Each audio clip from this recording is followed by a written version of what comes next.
what gives me hope. This is what gives me hope. It is so simple. It is so simple. You make a decision right now. Pretend there's a boat, and you're either going to get on this boat to God or you're not.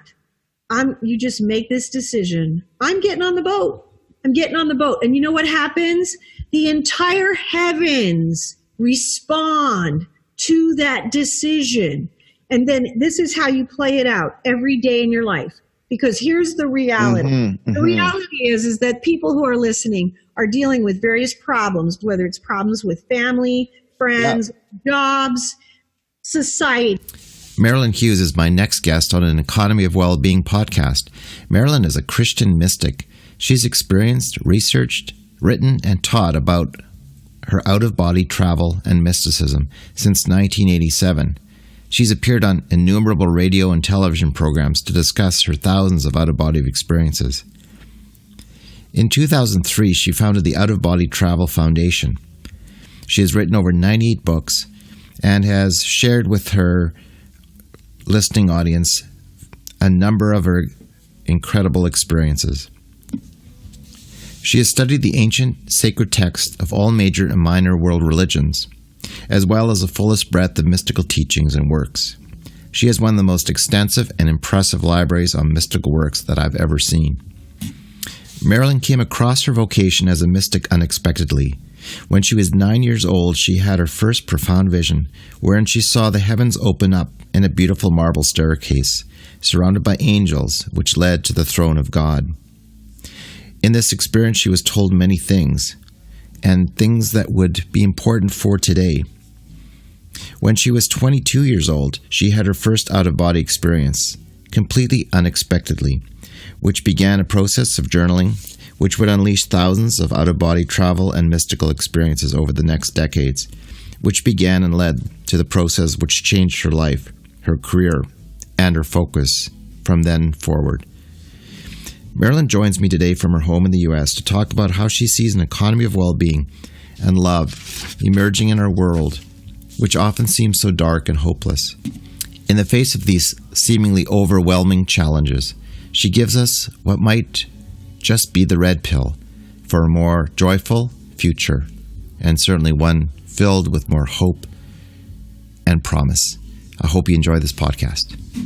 The theme of this podcast is building an economy of well-being, or an economy of well-being. You know, I often tell people the word happiness means well-being of your spirit or soul, and from the Greek. So when people say they really want happiness, by that definition, they're speaking a truth. So you and I have been friends for a long time, and I'd just like to introduce you and your interesting, amazing story. Everyone has an amazing story. I remember how we met. I think I was on a bus from Calgary, and I heard you on Coast to Coast. I think it was George Nuri's show. And I thought, it would have been 2009. Yeah. Yeah. This woman is like, who is this woman? She sounds very Catholic, and but she's talking about some really weird stuff and out of body stuff and all these kind of mystical things that I used to read about, you know, when I was younger, but you were so public about it. And so welcome to the show, Marilynn. And thanks, Mark. I'm really, really honored to be here, and awesome to meet your audience. Thanks.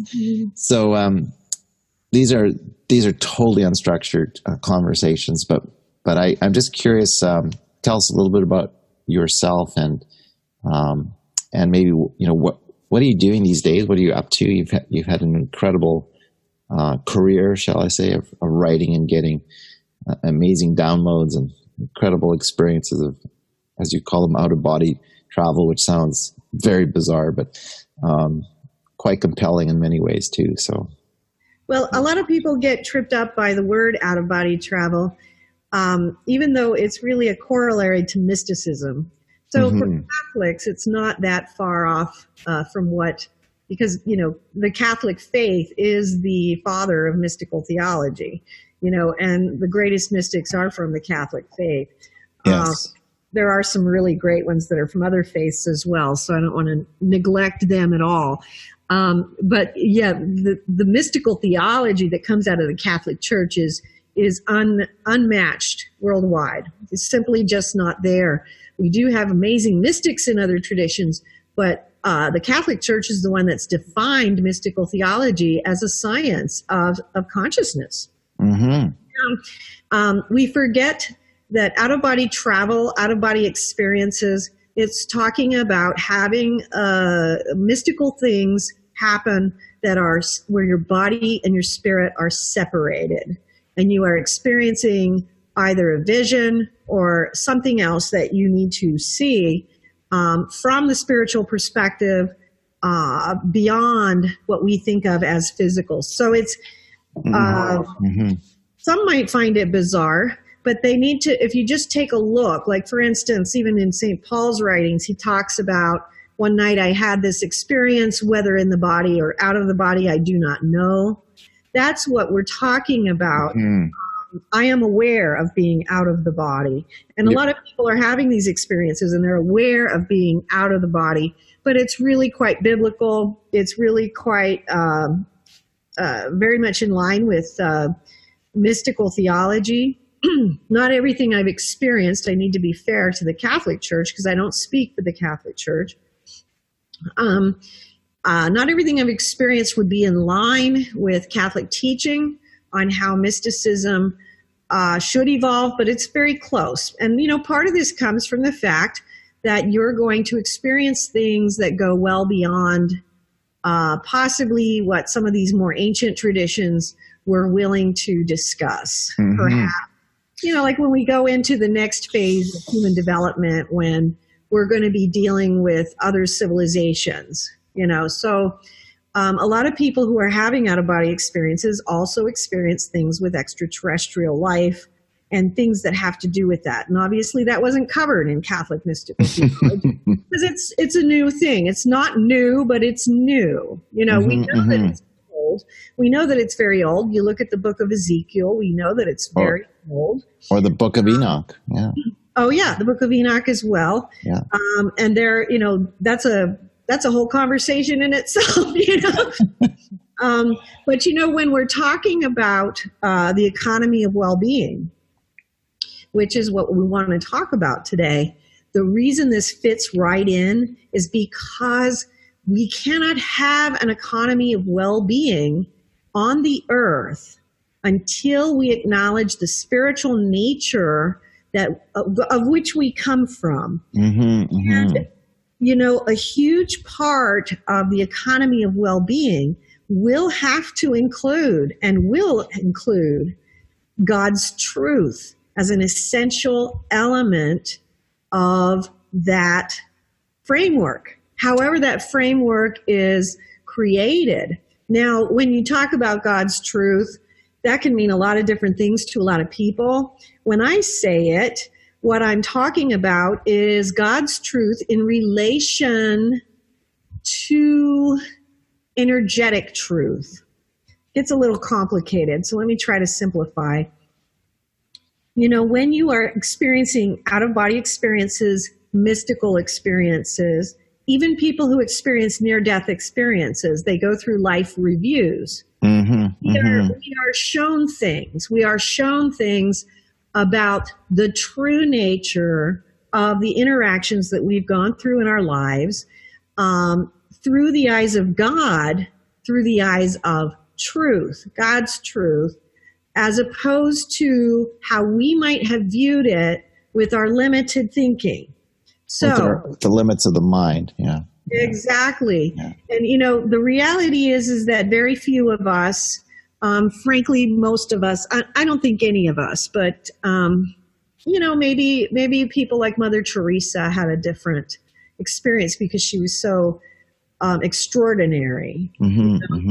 But literally the majority of humankind, including myself and everyone else that I know, we see through rose-colored glasses, and those glasses are colored by our own views, our own belief systems, our own perception of our own goodness or our own not goodness. You know, we see things through very, very tainted lenses. Right.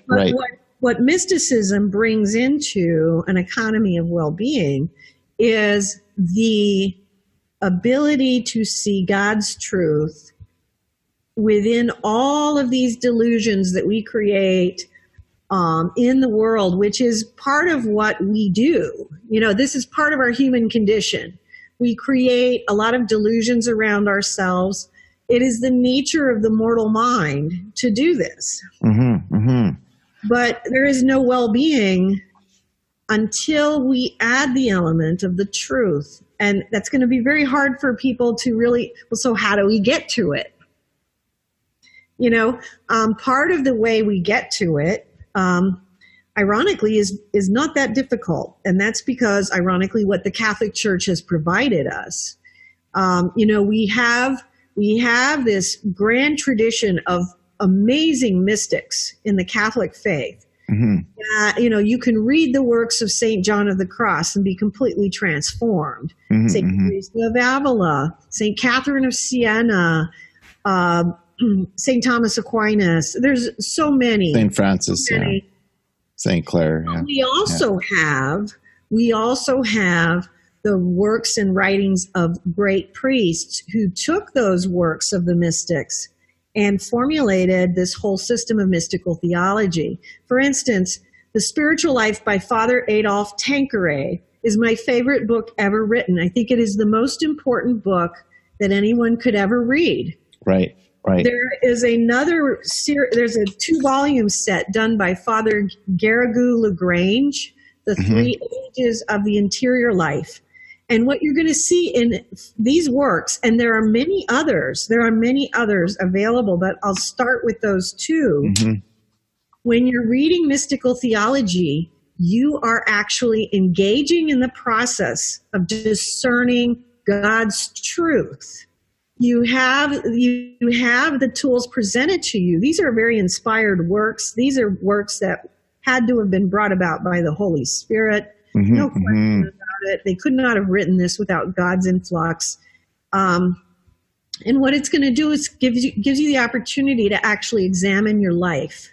Whether you're a mystic or not, reading these kinds of books it's such a very important process because it helps you to literally scrutinize where you're thinking and whether or not the way that you're thinking is actually in alignment with the truth. And of course, God is the truth. So we want to be in alignment with the truth because that, by its very nature, helps us to be in alignment with God. So, you know, ironically, the way that a Christian mystic falls into an economy of well-being is by being the mechanism to assist other souls in engaging in this process that allows for God's truth to be an actual vital part of society. And, you know, we have seen a lot of, I've talked to a lot of other mystics as well, and they call it the mushing up, the mucking up. And you'll see this, you know, you're in Canada, I'm in America, so I can speak for the United States. And there is a lot of mushing up where just about everything is required to be accepted as the truth, no matter how off the wall it is. Yeah. And if you don't accept everything as being the truth, then you are being judgmental. You are not open-minded. And all of these kinds of things. There's all kinds of judgment attached to you, a lot of it being that you're judgmental, but you're being judged for saying, you know, that doesn't ring true for me.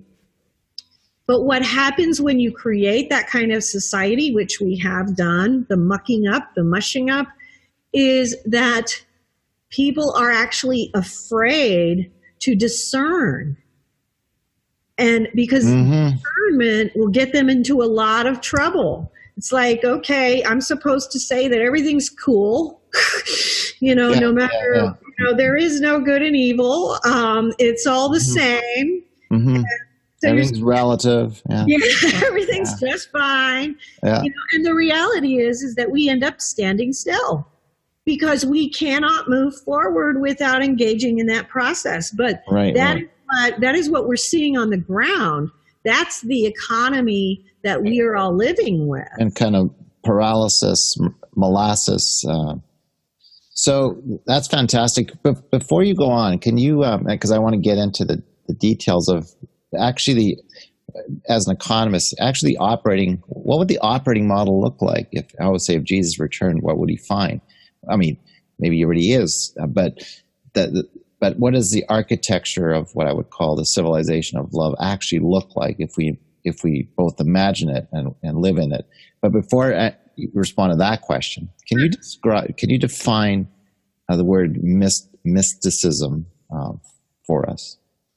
Mysticism is generally a term, and I don't know if this is going to meet the Merriam-Webster definition. I'm just doing this off the top of my head.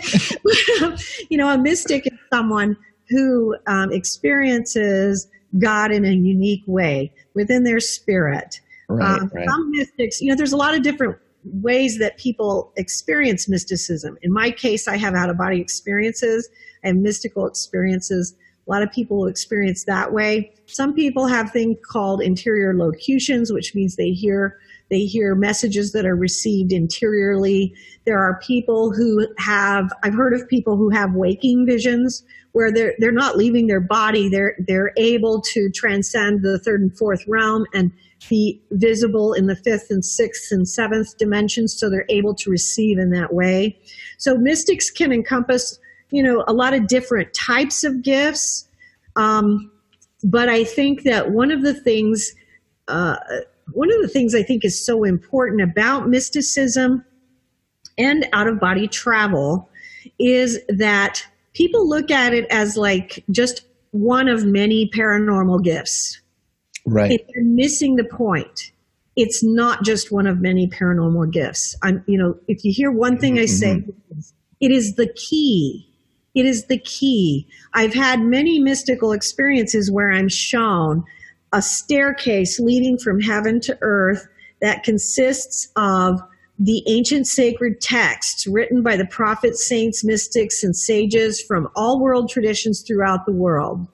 And that I was ascending this staircase through these ancient sacred texts. And I do have this big library that was started because I had a vision 20, 30 years ago, where Jesus and the Buddha came to me and told me, retrieve the ancient sacred texts and the ancient sacred prayer books. Now I have probably over 5,000, which is, a little inconvenient, but it's very important. I can attest to having seen your library. Yes. What it was 10 years ago or more. Yes, and it's still growing. So, I think what people might miss about that, I want them to capture this moment, which is, what are the ancient sacred texts? Right. We're ascending the staircase to heaven from earth. These are the last words that are being left behind by those who have transcended this realm, those who have accomplished, and they are finished, and they are leaving for the last time this realm. And they are leaving their final words. And can you imagine what gold that is? That is gold. Because they're leaving back the secrets. And this is where the key is. The secrets are in those texts. Many of these people, the prophets, saints, mystics, and sages, were mystics. And they leave mystical keys, and they leave things that they've learned behind, and keys to understanding what it is we need to achieve in order for us to be prepared to leave this planet in a finished state and ready for the next level. We do forget, and this is an interesting point, whether you believe in reincarnation or you don't, it's irrelevant, because the reality is, and I work with a lot of people who are crossing over the afterlife experiences of people, probably 99% of souls who leave this planet are leaving with a great deal of purification to undergo. Still, right. Oh, yeah. 90, yeah. So, yeah, the vast majority, yeah. Yes. So what does that tell us? It tells us people are not finishing, or, sometimes they're trying to, But a lot of times, as we see in our secular world, and I just pointed out a few minutes ago, that not only are we not doing it, but we're being discouraged from doing the actual work of why we are Absolutely. here. And we could spend a lot of time talking about, as an economist, I have identified, what I think is the major distraction, which is our relationship with money. And going back to my own calling in Jerusalem and saying, why did he chase the money changers? Why did he get angry? Basically once. And what was it about money? And still today, it is our major distraction. It keeps us distracted from our true vocation, from those gifts the ultimate gifts that you identify. Right. And I think that's the interesting challenge is in today's world, there's even more distractions, more theater, more craziness. Most people probably go to sleep at night going, what has happened to our world when it's such chaos? And yet, where then is the hope that on every one of those rungs on that staircase is the blueprint, is the business plan for the world, and yet we fail to act. We don't even know what the stairs say, right? And then there's this remnant, a few of us who, for some grace of, that we do have the luxury of having had the time to study these things, to discern. And yet most of our neighbors are too busy paying the mortgage, right? Right. And, one of the things I would say about that too is I have a lot of readers because I've written a lot of books. I've got about 130 plus books that are all available for free download at outofbodytravel.org. And the reason I bring it up as you're saying this is because I have so many people who write me and say, I don't have time to read all the things that you have. So I really appreciate that you do that work for me. And then you write these books and, lay it out for me, and it's easy for me to take in. So, feel free to take advantage of that because that's very true. God has given both you and I a special grace in that we have been given the opportunity and the time to do this, and a lot of people cannot do it. And so that's something that is available at our website. And we in that sense have a responsibility, right? Exactly. Brothers and sisters, because we're not any wiser. We just have the luxury of having more time to study these things and understand their mystical truth, right? No, and I think one of the things that you definitely learn as you are, if you're a genuine mystic, I think one of the things you're going to learn early enough on, and it's never going to leave you, is that you really don't know anything. Exactly. Thank you. Yeah, we know nothing. You don't know anything.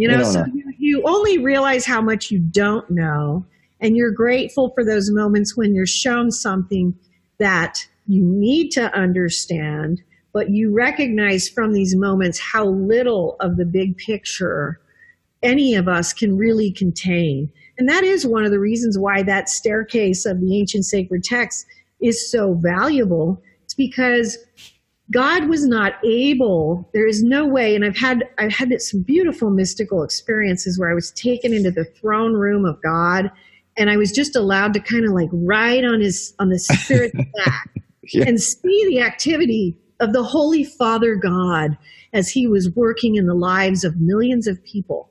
And it was mind-blowing because he was literally working in the lives of millions of people. He was aware of everything at all times, and it was completely unconscionable to me as a human specimen.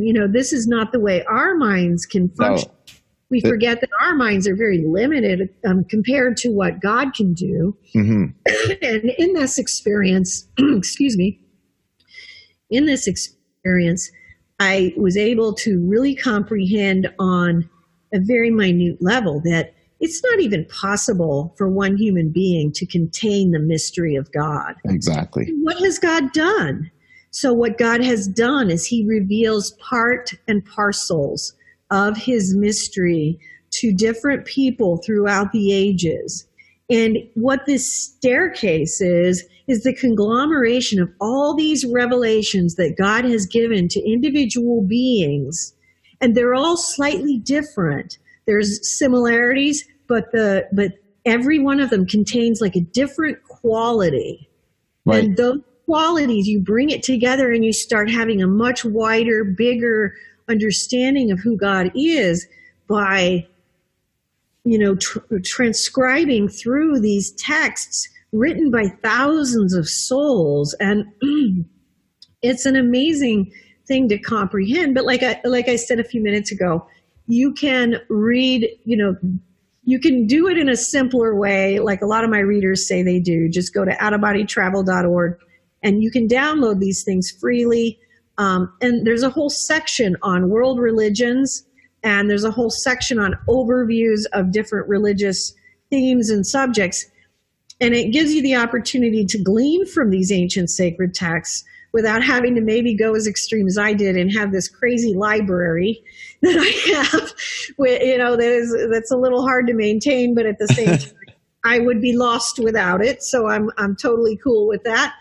It's just, it's funny because whenever we have to move, okay, but we have to move that library.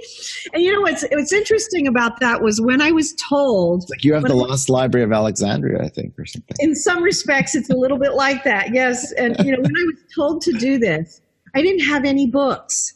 And it was so funny because we had moved quite a few times, like 20, 30 years ago. I didn't have any books.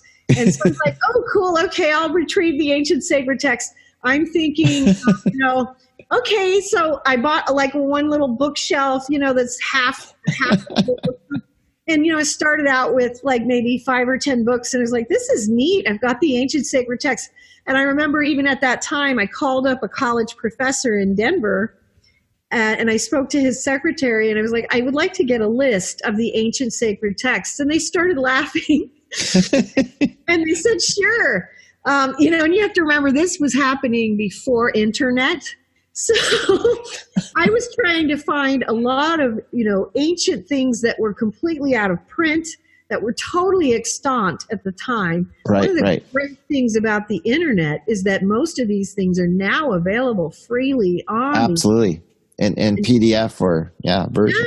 Yeah. And it's really an amazing thing. But I literally had, I bought one little half shelf, had a few books on it with, some of the Buddhist scriptures and some of the Christian scriptures, and had no idea what I was about to get into. But, the professor's office sent me a list of a 300-page document with over 300 books on each page. And they said, so it's not an easy task to retrieve the ancient sacred text, so now I probably have over 5,000 in my house. And, frankly, there's probably more I have yet to discover, and I will keep trying. I will keep trying. Have you cataloged them? Like you've written them down? And I haven't cataloged them, but I do have them organized, into different sections. Yeah. But I going back to your other question, which was how would that economy of well-being, like in an operational sense? I mean, if anything, I always say, it's nice. We know there's 5,000 texts, and there it is. There's the operating manuals, but the execution of them is a whole other matter. Well, this is part of what is going to have to be kind of undone. We have some doing and some undoing that would have to occur for that to happen.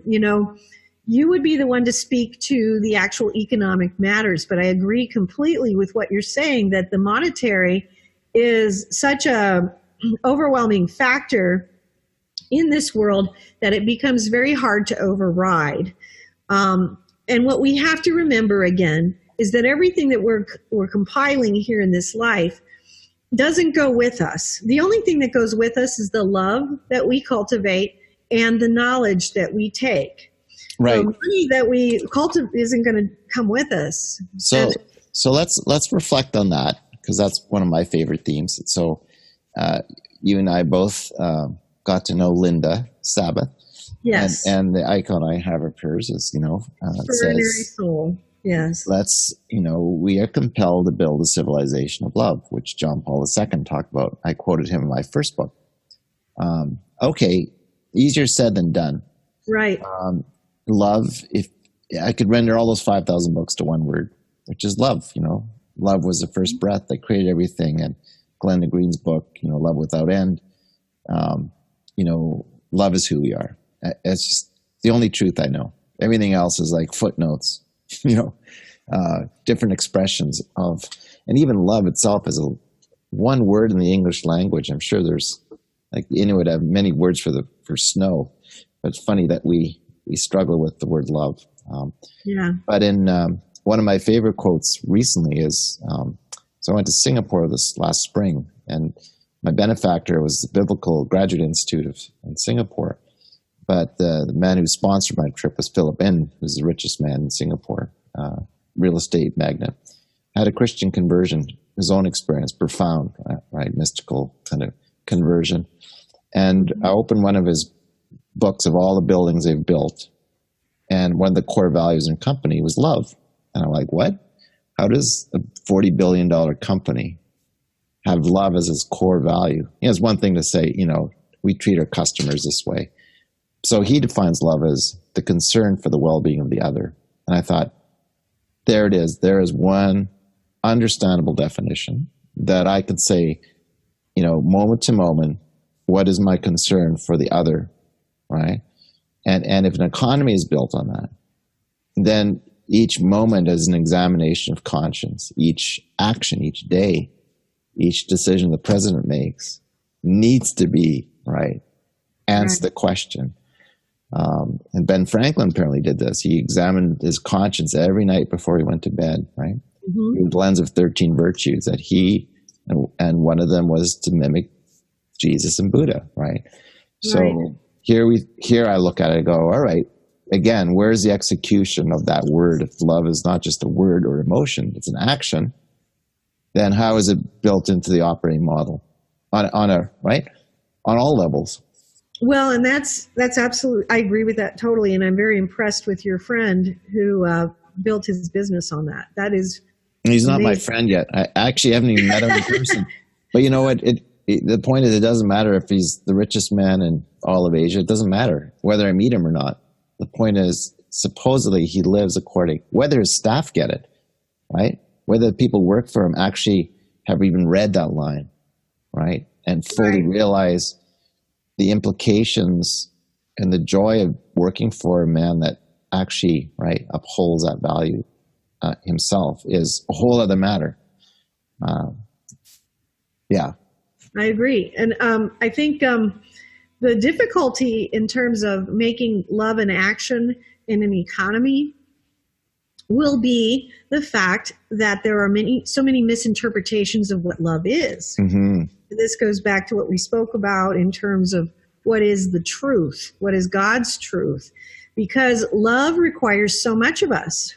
Love requires us not only to love one another, but we also have to have within that framework the ability for discernment to occur individually, and that for there to be a discernment that the culture brings in as to things that are acceptable and things that are not. Right. One of the things that we have to undo is the society of relativism, where basically anything you think, feel, or do is okay. And it's like you can recognize that on one level, but you cannot take that into a framework. You have to acknowledge that there are things that will be established. It's not okay to kill each other. You know what I mean? Yeah, there's some basic things that are almost go without saying. There are certain ways that we try to communicate with one another when there are disagreements, because there will be.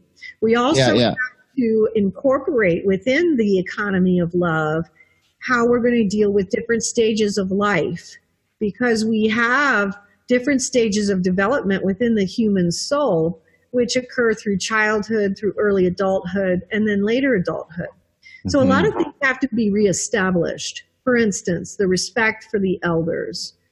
We have to have that back. We have to bring in an acceptable norm of what is living within a society of love, because you're not going to create a society of love where there are not going to be outlying factors. You know, just like within this gentleman's business that you're speaking about, there's probably people who would come forward and say, I think he sucks and I didn't feel love at all. and you have to help people to recognize that the truth does have to stand. You can't just make everything equal. Yeah, that's an excellent point. I mean, I work, and you've experienced indigenous peoples, and their truth, their laws of nature. They have spiritual laws which were unwritten, but they had actually laws of nature, right? Which the women, like in the upstate New York, the Iroquois, literally carried in their DNA, in their bodies, the law of water, right? Which are non-negotiable.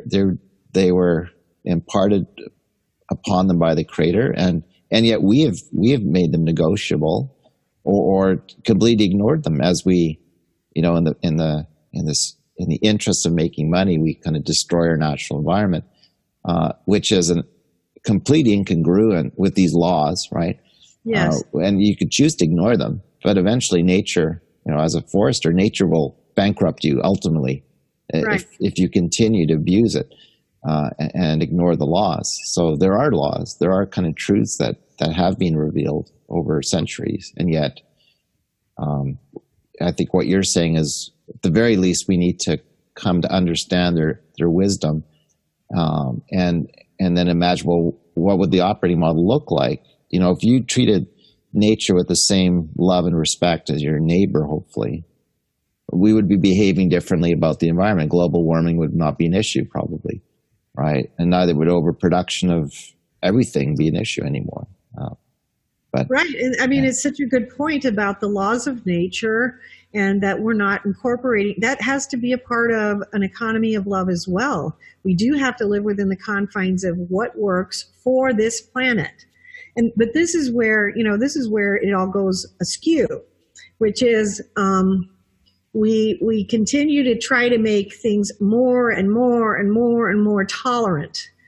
But tolerance is not an attribute of God. Mercy and love are.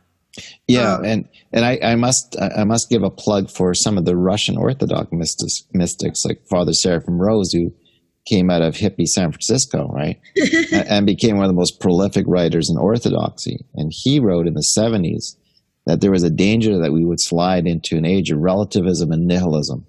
Yes, and he was clairvoyant in that sense. He saw that this was coming, what's happening. Or Ayn Rand's kind of philosophies have become the dominant, rampant dogma. So yeah, we are in a state of sort of this relativistic kind of world where even the word truth, it will be challenged. It's offensive. Yeah. Yes, people consider the word truth offensive, and they do feel that one truth is equal to another truth, and it's not. It's not equal. Mm-hmm. And so in an economy of love, you have to acknowledge that there is the higher truth, which comes from God, which is superior to all of our relativistic views about, well, I think it should be like this. Well, there's a problem when we change the order of society in terms of having respect for the elders who have enough life experience to be espousing a little more. And we allow the opinions of different people in different stages of life who may be experiencing different levels of delusion. And we're allowing actually expressions of delusion to be equal to a truth, which is coming from a pure, clear place that might come later in life. And by doing that, we're polluting the water. It can't happen, unless there is order. Ironically, one of the attributes of God is order. God is very, very merciful. It doesn't mean he's tolerant of the misuse of that mercy by saying, that, okay, so let's just use an extreme example. So someone is murdered, okay? The person who commits the crime says, well, they really pissed me off. They had it coming. And it's like, okay, well, the reality is that this sort of thing is not justified, even if the person was not the nicest person or had issues or whatever was getting on your nerves. You cannot go to this route where the opinion of the murderer is equal to the the victimization of the person, the decedent. You cannot do that. Eternally, that is not constructible. That is a true bastardization, excuse my word, of God's truth. So what we have to do, and of course, I'm using an example that's not the greatest, but it's a good example. To try to get people to think about this, and whether it's sexual morality, whether it's taking life, whether it's war versus peace, whether it's I'm just this is what I think I should do with my money. It's my money, Yeah. So when you're talking about the economies, we're missing out on the God's truth of the matter, which is that all resources were given to all of us by God. Yeah. And let me make clear that I am not proposing anything socialist or even close to that. What I am talking about is that there is a complete misguidance, because the people who have the resources think that it's totally okay that those resources are only used for their own, gratification, fulfilling their various, cravings and fetters and things that that make them feel happy for a few moments in time.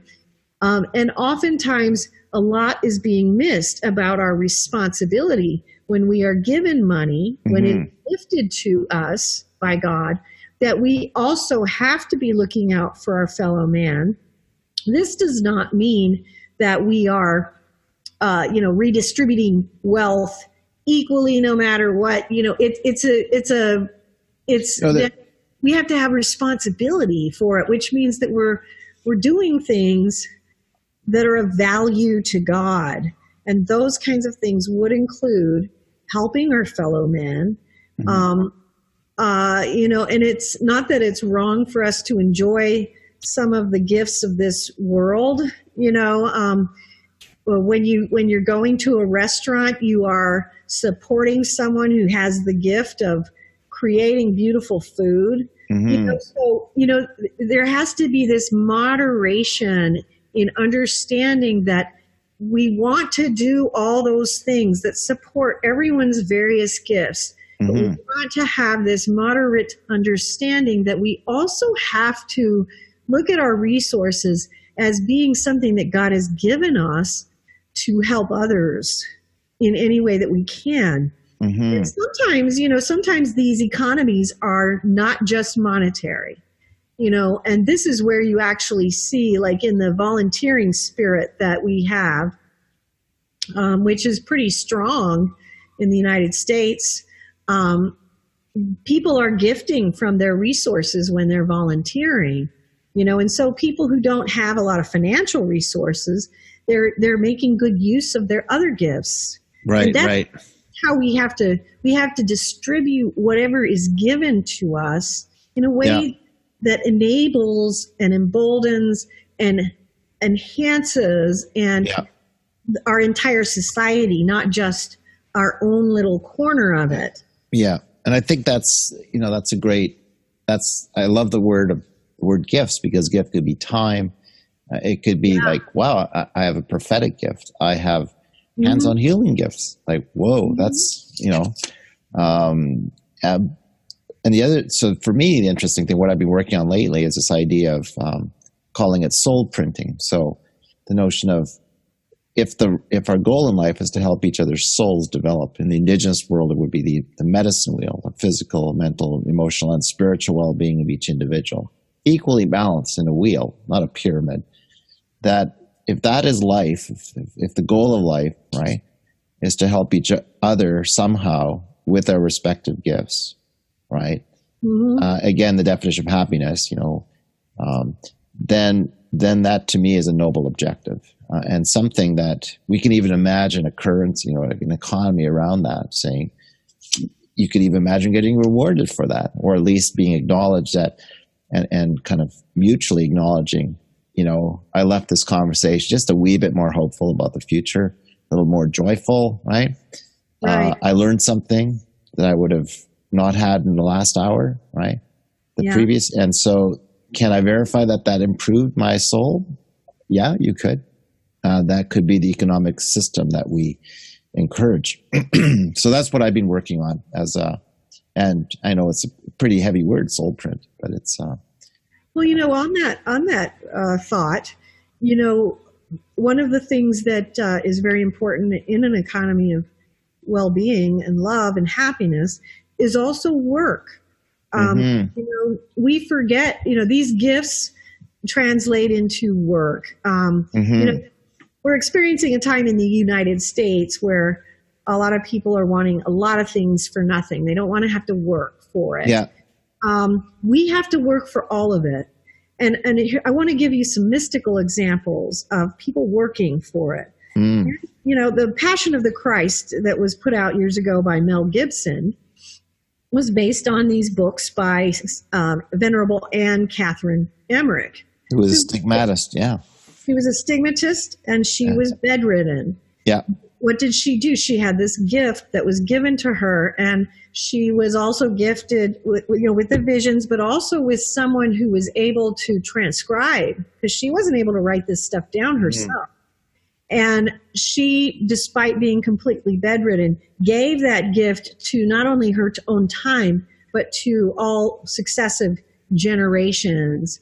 And so, and like you were talking about, the laying on of hands, we don't want to forget about the most basic gift that all of us have to give, which is prayer. Prayer, exactly. We forget the power of prayer. In that, yes, and that we that is a gift that we can all give. And so, when we're speaking, we want to speak to everybody who might be listening, some who may have serious handicaps, who may have serious physical problems, and assure you that all of those circumstances apply, because these are all part of our existence here on earth. People have disabilities, people have injuries, people have illnesses, and your illness, the Catholic Church would say it's a gift. You might not feel that way, but even ironically, even in Buddhism, there's a quote from one of the Buddhist texts that says, illness, being a teacher of great piety, is not to be ignored.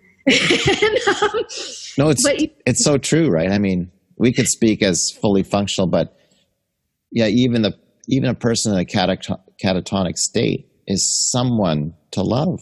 Yeah, and someone who is like in a coma or in a catatonic state, they are very often in between worlds.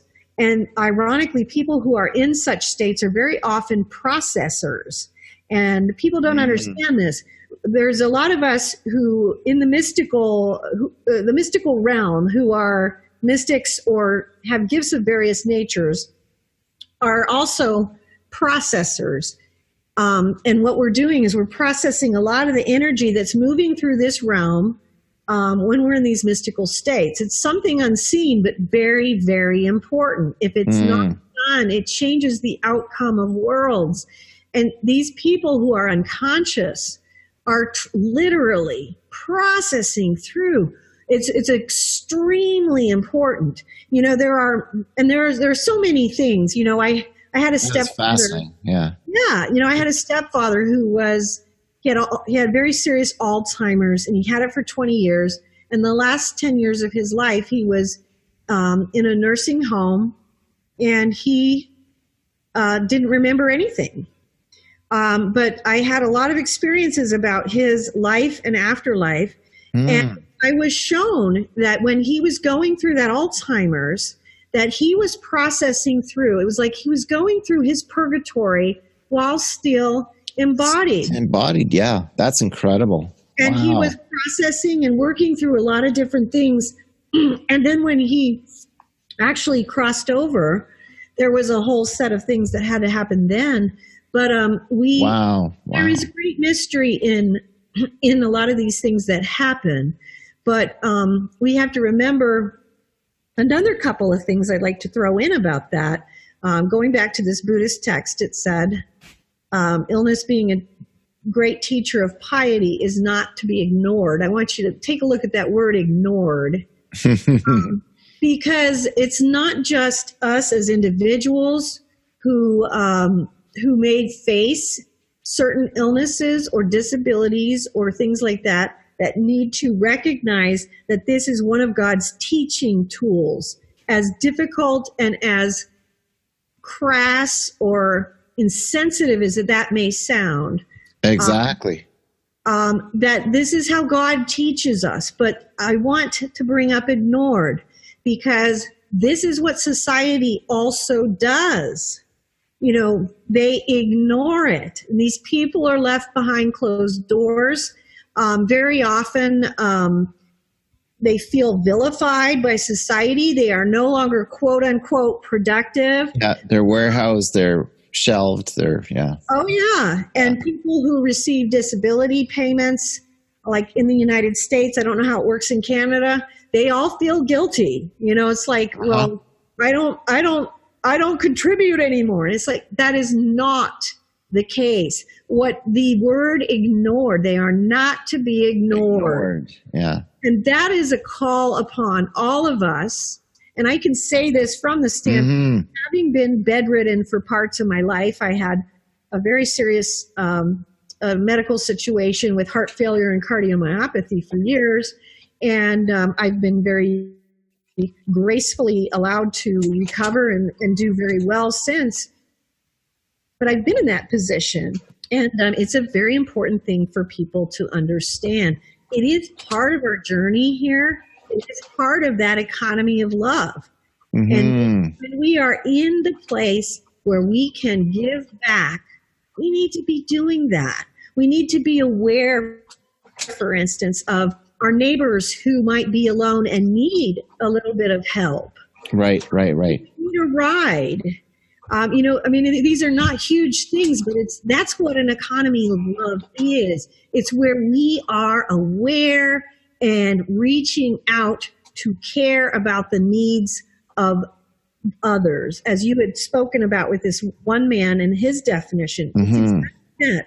We reach out. We want to be available. We want to be present as much as is possible.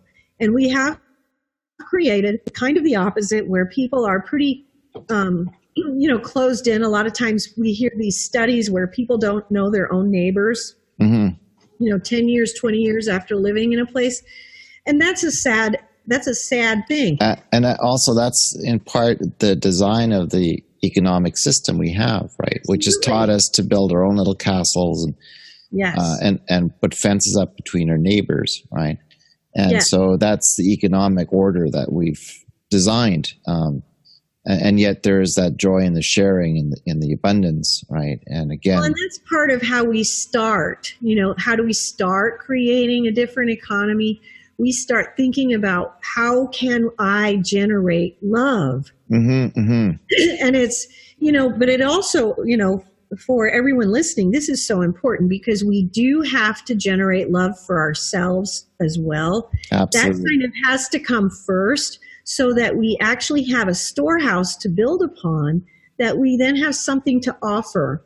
If we are feeling, hatred towards ourselves, we don't have the storehouse. It's fun. I'm glad you mentioned that too, because when I read Philip N's definition of love, that's exactly what I thought. It's like, yes, that's true, but you have to start with, I remember a priest, many sermons he gave when I was in my teens, and it was one of my favorite, because he talked about love, about you have to love yourself, right?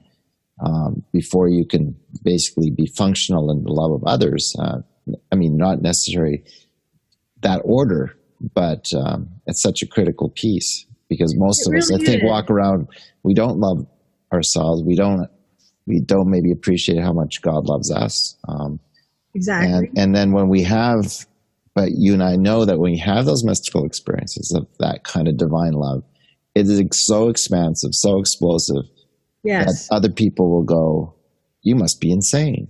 Yes. But the truth is that love is so expansive, This new fellow I've just got to listen to, Justin Abraham from Wales, right? Mm-hmm. Unbelievable. Here he's a former banker with Lloyd's, right, in England, and he has obviously a shattering mystical experience, and he continues to speak that truth from that place where you could tell he can't contain the joy that just overwhelms his heart. And he sounds giddy. He sounds intoxicated. He's in ecstasy. And most people listening to him probably think he sounds mad, but he's not mad. So that's what when I'm listening to him, I'm like, I do have hope. But one of my last questions usually is, so given all this, what gives you hope? Or some people say, well, I don't live on hope. I live on faith. I'm like, whatever, you hope or faith. Because ultimately on Monday, right? On Monday morning, we have to hopefully do something different, right? We're in a kind of a muddle, as you said. And we're in a bit of a mess right now, globally. And yet, and despite the darkness, apparent darkness, there is so much more to be done. And I think one of the things is, you could say, well, in order for us to accept the civilization of the consciousness of humanity has to rise. We can't all be Mother Teresa's, and we don't need to be all Mother Teresa's. But unless there's a rising awareness of these truths, nothing's going to change. We're still going to go and, we still have racism. We still have these social issues. And in spite of having good ethics, the Jews had beautiful ethics written down before they went into exile in Babylon. Gorgeous, right? And so does the Catholic Church, but there's problems there too. Yeah. Again, the execution of the values, right, is to me the biggest challenge we face. So let's talk about how do we execute it, and how does the individual listener do that right now? It gives me hope. This is what gives me hope. It is so simple. It is so simple. You make a decision right now. Pretend there's a boat, and you're either going to get on this boat to God or you're not. You just make this decision. I'm getting on the boat. I'm getting on the boat. And you know what happens? The entire heavens respond to that decision. And then this is how you play it out every day in your life. Because here's the reality. The reality is that people who are listening are dealing with various problems, whether it's problems with family, friends, is prayer. Prayer. Enter into consciousness, because this is what a lot of people are missing. They don't realize that the way that this is built is going to come down from the heavens, from energy into this world. So how do we do that? We pray. We meditate. We allow that energy to descend, because we are not the makers of this beautiful new civilization of happiness and love. We have to allow God to be that within us. And by letting God bring that energy down from heaven into us through prayer, meditation, quiet listening, and allowing, that is how we are going to make it happen.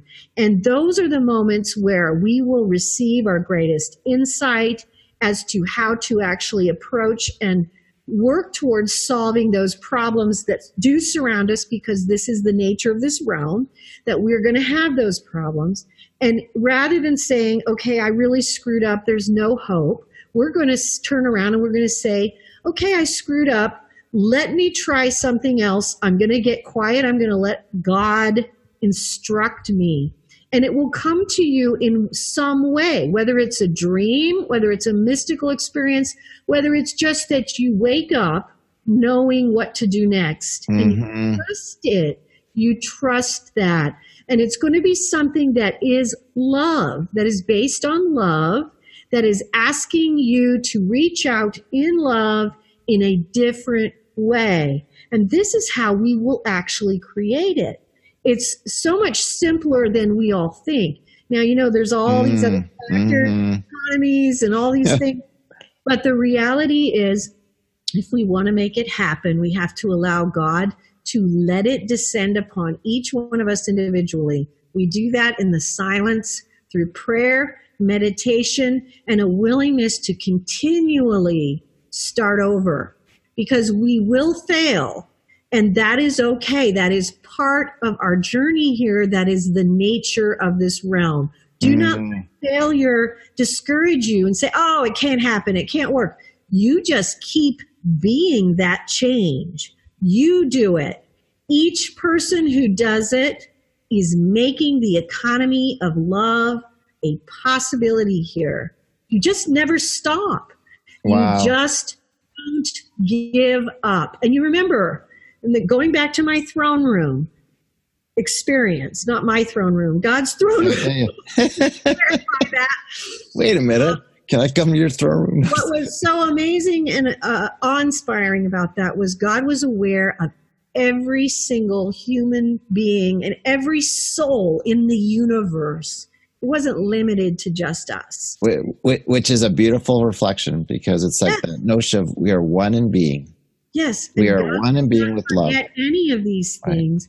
Right. God does not judge these things either. He just works towards continually altering things to a higher thrust. Mm-hmm. He can do the same by never giving up, which is what God does, and by continually seeking another loving way to approach whatever those problems are, and allowing God to reach you through prayer, meditation, and the silence, which He will. Mm-hmm. It may not be a mind-blowing vision. It may be something that is just introduced to you as a new idea, and you're like, I didn't think of that before. That could be something I should try. It's that simple. Mm-hmm. Don't make it more complicated than it has to be. Just choose, and you get on the boat, and the minute you're on the boat, heaven responds energetically, instantaneously to that decision. Doesn't matter what you've done until now. You just say, God, I want to do it different, and I'm serious and I'm sincere. And the moment that sincere thrust enters into the energy realms, everything changes. You may not feel it, but trust that it does. Mm-hmm. I can tell you from witnessing this hundreds of times, it changes everything. And heaven rejoices. Yes. And whether you are laying in a bed bedridden, or paralyzed from the neck down, or completely functional, or anywhere in between, you are valuable. You are here because God ordained it. So start from there. God ordained your existence here. You have a right to exist. You have a right to love yourself where you are, mm-hmm. and trust that whatever circumstance you have been placed within is an opportunity for you. It may be painful. It may be a difficult opportunity, but there is always opportunity, even in difficulty. Wow. And so we don't want to lose sight of that. You know, God is love. God is mercy. And if we want to create a society of love, we want to not only keep trying, but we also want to do that for others. Mm-hmm. So we want to allow other people to start over in our lives if they make a choice like that. Mm-hmm. We want to make mm-hmm. room for that. Ironically, I had a vision a few nights ago, and I'll leave you with this. We can talk forever. I love it. Forever. But you know, I was told there is so much more work to do. I was a little overwhelmed at the moment. But one of the things that I was shown was God was removing some of the obstacles that I still held within myself to allowing people that I love who have hurt me to change. Mm-hmm. And so I was like, I pulled out a shovel and I was like, okay, we're not going to do it the short way. We're going to get those out there. We're going to get the backhoe out there. We forget. So we want to do this for ourselves, but then do it for everyone in our life. Give everybody the room to change. Thank you. That's perfect. That is fantastic, because you're right. We have to remove that soot that covers our own, soul, that ego, whatever it is, Yeah. that holds us back from loving unconditionally those who may have hurt us, right? Well, we make it hard for people to change when we don't allow for the possibility that they could. And sometimes people That's are right. from very difficult circumstances, and we want to always remember that we want that door for change to remain open for them at all times. Absolutely. We don't want to throw obstacles on the road for others, and we all do it. So we want to try to. That's part of God's truth of looking at it and trying to make that road a little easier for not only ourselves but for others, because this life is filled with misunderstandings and difficulties that occur because of different paths that people take. And so we want to keep the door open always. Wow. Well, Marilynn, I think we're all over an hour, but it doesn't matter because you were like my friend Walter Brueggemann. You were preaching it. And his latest book's called The Gospel of Hope. But thank you so much. That was really inspirational. I mean, what I took away is, I can get frustrated with the big system changes, but really at the end of the day, it's, I would say it's Mother Teresa's approach is one person at a time. You and Yes. I acting through our own volition to make that choice. We're going to get on that love boat. Even if we fall off a few times, we'll just keep getting on, and we have to persist. And, resistance is not futile. And all those one-liners. But this was fantastic. Like I said, I didn't know where it was going to go, but you stuck to the script, you stuck to the economy of love, and then went happiness, and then went well-being, and thank you. Yeah, and for anybody who's interested in checking out my books, you can check them out at outofbodytravel.org. My latest book was called The Limb of the Redemption. It has a great deal to do with the Blessed Mother and her part in the afterlife journey of souls. And within that book contains another book that was just recently released as part of that project, The Western Book of the Dead, which consists of the prayers of the church for the dead, including the office of the dead and a lot of other things that are necessary. Yeah. These are very important. So for people who are interested in that afterlife journey, the afterlife journey is an excellent example for all of us as to the things we're going to want to look at when we cross over, and it gives us an opportunity to look at it now.